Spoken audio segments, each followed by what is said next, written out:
Hi friends, சின்ன மருமகள் அடுத்து என்ன நடக்க போகுதுன்றத இந்த ஒரு வீடியோவில் ஒரு குட்டி ப்ரெமோவாக பார்க்கலாம் வாங்க.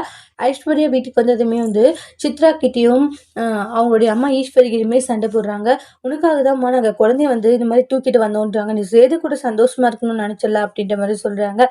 இங்கே பாருங்க ஆன்ட்டின்றாங்க, எனக்கு சேது மாமா முக்கியம் தான். அதே சமயம் குழந்தை எனக்கு பாரமா இருக்குன்னு நான் ஒரு நாள் சொன்னது இல்லைன்றாங்க. குழந்தைய பிரிச்சு வச்சு தான் சேது மாமா கிட்ட ஒன்று சேரணுன்ட்டு எந்த காரணத்தை கொண்டு நினைக்கல. ஆனா அப்படி இருந்தும் நீங்க ஏன் இந்த மாதிரி பண்ணீங்க? தேவையில்லாம சேது மாமா ஏன் மேலதான் கோச்சுக்கிட்டாருன்றாங்க. குழந்தைங்க தான் அவருக்கு ஃபுல்லாவே உயிர். ஆனா நீங்க என்னடனா இப்படி பண்ணிட்டீங்களே அப்படின்றாங்க. இல்லம்மா நான் என்ன சொல்ல வரேன்றாங்க. போதும் நிப்பாட்டுங்க ஆன்ட்டின்றாங்க. இனிமேல் குழந்தைய பிரிச்சு எங்க 2 பேரும் ஒன்று சேர்த்தோம்னா அப்படி ஒரு ஐடியாவே போடாதீங்கன்றாங்க. ஏன்னா அப்படி மட்டும் பண்ணீங்கன்னா கண்டிப்பா கடைசி வரைக்கும் நானும் சேது மாமாவும் ஒண்ணு சேராமலே போயிடுவோன்றாங்க. நீங்க அது போக்குல விட்டுருங்க.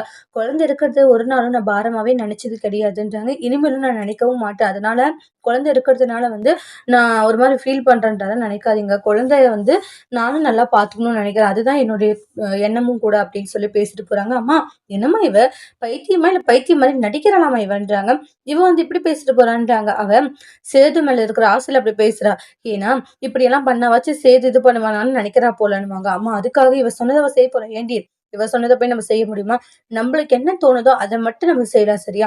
சும்மா நம்ம அவளோட பேச்செல்லாம் கேட்டுட்டு இருக்க வேண்டான்றாங்க. நம்மளுக்கு என்ன தோணுதோ நம்ம அது பாட்டுக்கு செய்யலாண்டி.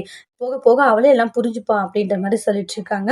குலதெய்வ கோவிலுக்கு வேற கூப்பிடுறாங்களேம்மா, அங்க போனா என்ன நடக்க போதோ பாத்துக்கலாம் நடுறி அப்படின்னு சொல்லிட்டு எல்லாரும் குலதெய்வ கோவில் கிளம்பி போறாங்க.